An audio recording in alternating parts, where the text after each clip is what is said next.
अस्सलाम वालेकुम नाजरीन।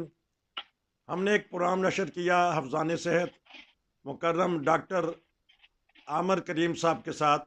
लोगों ने बड़ा पसंद किया। हमारी खुशकिस्मती है आज हमारे फिर साथ हैं वो। मैं उनके पास चलता हूँ। जी अस्सलाम वालेकुम। वालेकुम सलाम जी। हाँ जी डॉक्टर साहब, आप ठीक ठाक हैं? अल्लाह का शुक्र, ठीक खैरियत से। हाँ जी, आप सुनाएं। बस शुक्र अल्हम्दुलिल्लाह। आपका बहुत शुक्रिया। तहे दिल से मैं मशकूर हूँ कि आपने पहला प्रोग्राम दिया। लोगों ने कमेंट्स भी किए और यकीनन आपको भी लोगों ने कुछ मैसेज किए होंगे। तो क्योंकि सवालात ऐसे हैं, लोग बीमार होते हैं, वो पूछते हैं कि कोई ना कोई इलाज बताया जाए। शुगर भी है आजकल लोगों को, जोड़ों का दर्द भी है। तो मिला जुला कोई प्रोग्राम बता दीजिएगा, क्योंकि मैंने कम बोलना होता है क्योंकि आपके लोग बातें सुनते हैं। बताइएगा कि आजकल कैसी हैं बीमारियां चल रही हैं पाकिस्तान में, और उसका फिर इलाज क्या होता है। एक तो खुद बंदा इलाज कर रहा होता है, तो लेकिन आपकी राय तो सबसे बेहतर है। जी बताइएगा जी। आजकल पाकिस्तान में तो सारे तकरीबन मिली जुली बीमारियां ज्यादा चल रही हैं। डायबिटिक पेशेंट ज्यादा हैं, फिर किडनी डायलिसिस के हैं, और कैंसर के भी काफी पेशेंट हैं, और बाकी मौसमी बीमारियां, नज़ला, जुकाम, खांसी, ये चीजें चल रही होती हैं। तो आजकल ज्यादातर जो है थ्रोट इन्फेक्शन चल रहा है। तो क्या फिर तो इलाज इस तजवीज़ तरह से करते? हैं। मौसमी बीमारियां आती हैं, आपके पास मरीज़ होंगे, कोई पूछते होंगे, तो क्या फिर इलाज तजवीज़ करती हैं? उनको ज़्यादा परहेज़ का कहते हैं या कोई दवाई वगैरह देते हैं उनको?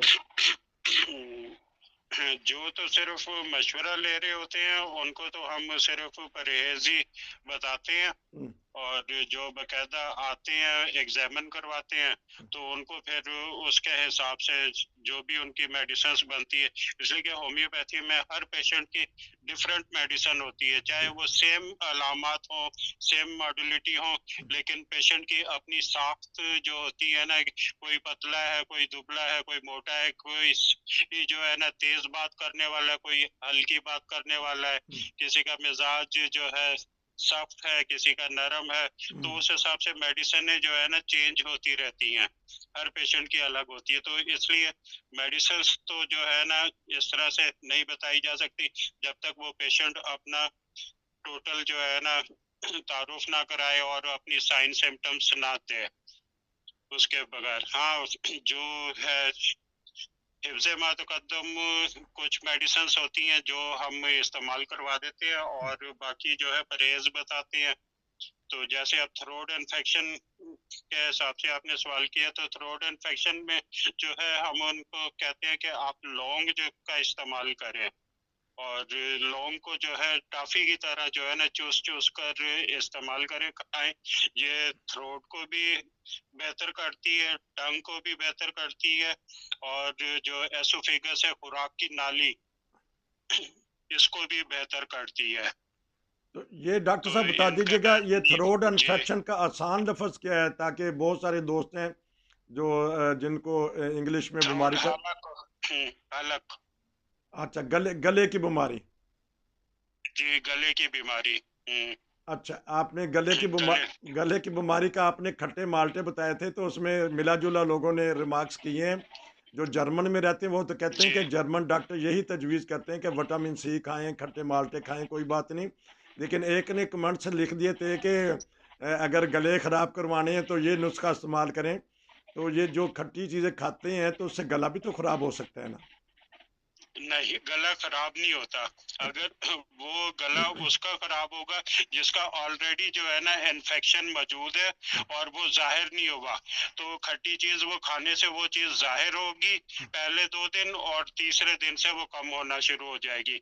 अगर वो उस खट्टी चीज को कंटिन्यू रखता है, लीमू है, किन्नू है, आलू बुखारा है, केरी है, तो ये लौंग का इन आपने चीजों बड़ा फायदा बताया। लौंग चबाने से, टॉफी की तरह चूसने से गले की जो बीमारियां या जी, गले का इन्फेक्शन दूर हो जाता है। जी, बिल्कुल ये दूर हो जाता है। और साथ ही गले में जो खाने-पीने में निगलने में तकलीफ हो रही होती है ना, उस कैफ़ियत को भी ये बेहतर करता है। लौंग की ख़ासियत ये है कि ये नीम पैरालाइज़ जो होता है ना, इसको ख़त्म करता है। और साथ जो इन्फ्लेमेशन होती है, सोजन, इसको भी ख़त्म करता है। इन्फ्लेमेशन के लिए मैंने टमाटर भी बताया था जी। तो पहले प्रोग्राम में। हाँ जी, ये बताइएगा कि लौंग जौन सा ये होम्योपैथिक आप इलाज बता रहे हैं या हिकमत का बता रहे हैं या एलोपैथिक? ये नेचुरल तरीका बता रहा हूँ। अ- होम्योपैथी में तो बेलाडोना इसमें इस्तेमाल करवाते हैं, ब्राइटा कार्ब और कलकेरिया कार्ब। ये कॉमन मेडिसिन है जो हर शख्स इस्तेमाल कर सकता है। बाकी फिर जो मेडिसिन है वो पेशेंट की अलामा साइन सिम्टम्स के साथ फिजिशियन बताएगा।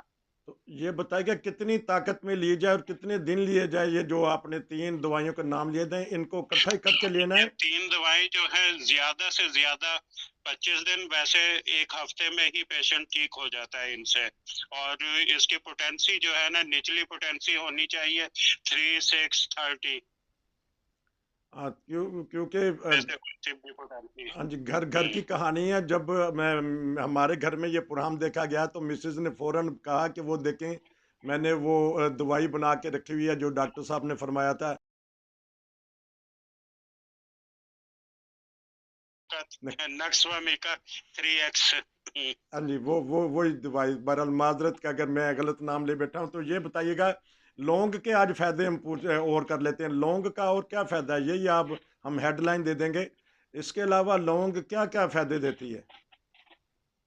इसके अलावा लौंग जो है ना, ये आपके मैदे की कैफियतें जो होती है ना, नीम पैरालिसिस, यानी जो मैदे में डक की कंडीशन हो रही होती है, हाजमा पूरी तरह से खुराक को हजम नहीं कर रहा होता, हुँ, तो इस कैफियत को बेहतर करता है। और ज्यादा फंक्शन इसके दिमाग के ऊपर है। अ ये दिमाग में सोचने समझने की सलाहियत को और असाब को ताकत देता है। अच्छा, तो लौंग बाज़ दफ़ा जी कहते हैं कि दाँत में दर्द हो तो लौंग कोई फ़ायदेमंद देता है, क्योंकि टूथपेस्ट भी या वैसे भी सिरप मिल जाते हैं। हाँ, तो है, देखें, दांतों में दर्द की जो कैफियत है ना, हुँ, इसका ताल्लुक भी मैदे के साथ है। अ मैदे के अंदर बिगाड़ होगा ना, ग़िज़ाएँ खुराक पूरी तरह से हज़म नहीं होंगी, उनके जो मिनरल्स हैं, अज्जा हैं, वो जिस्म को पूरी तरह से नहीं मिल सकेंगे। हुँ, तो उसके नतीजे में फिर कॉम्प्लिकेशंस पैदा होती है, तो दांतों में दर्द शुरू होता है, मसूड़े जो हैं वो कमज़ोर होना शुरू होते हैं। तो लौंग इस कैफियत को चूसने से जो है वो दांतों को फायदा, मैदे को एक्चुअल वो फायदा देता है, हुँ। और मैदे से फिर जो है दांत सही होते हैं। अच्छा, ये तो एक नई चीज़ डॉक्टर साहब ने ऐसी बता दी कि मैदे के साथ दाँतों का ताल्लुक है। तो चलिए ये भी बता दीजिएगा कि नहीं, बाज़ हाँ जी, नहीं है, ये मेडिकल से जो रिलेटेड है उनको तो इल्म है।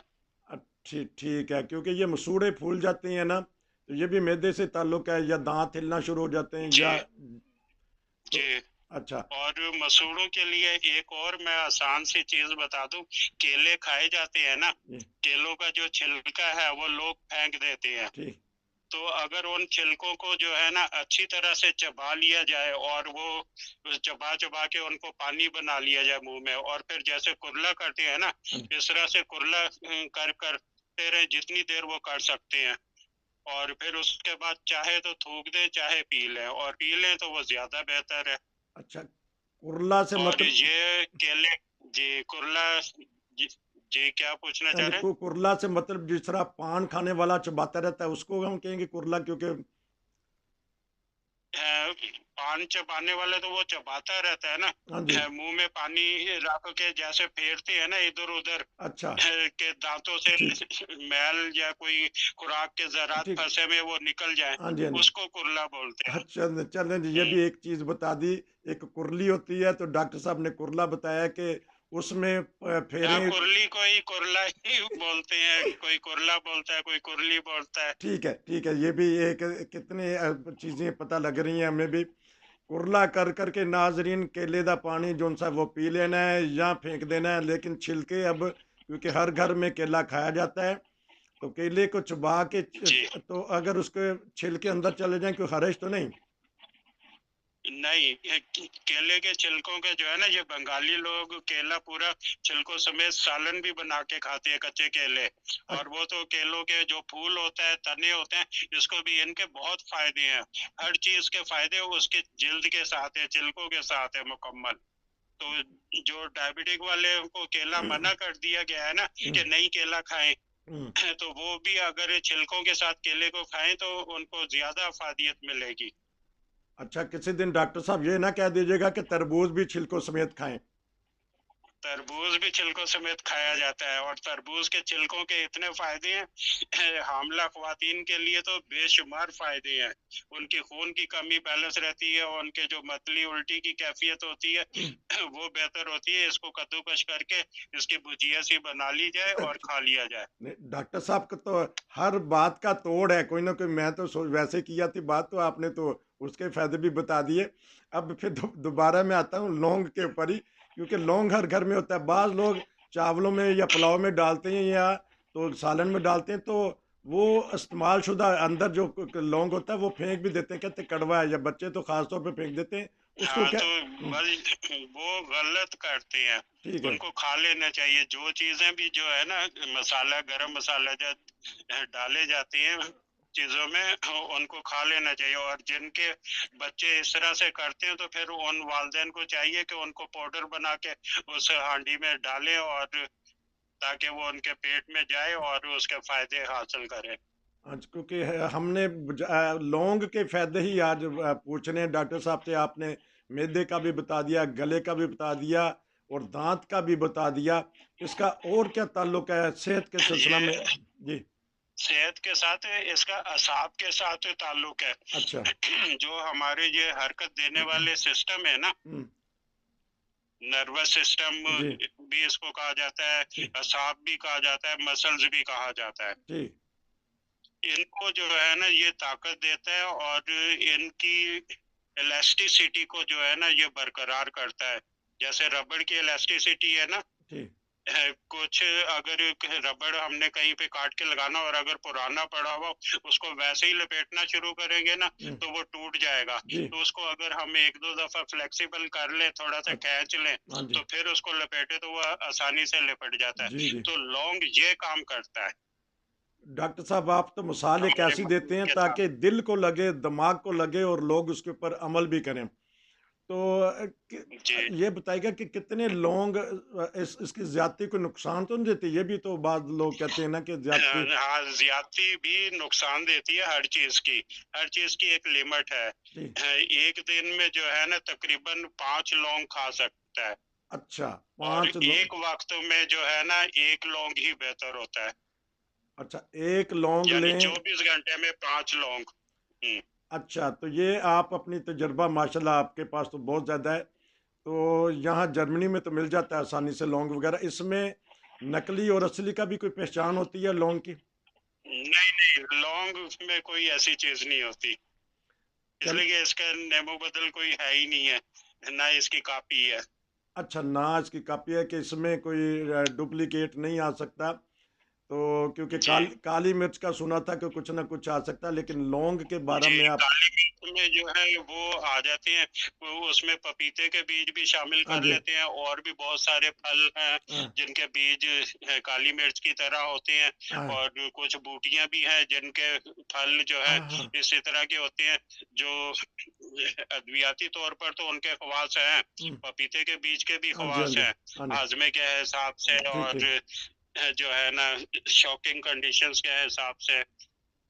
हाँ, तो लेकिन लौंग का कोई तोड़ नहीं है, इसलिए कहते हैं। अच्छा ठीक, ज़बरदस्त, जी, आपने ये बता दीजिएगा।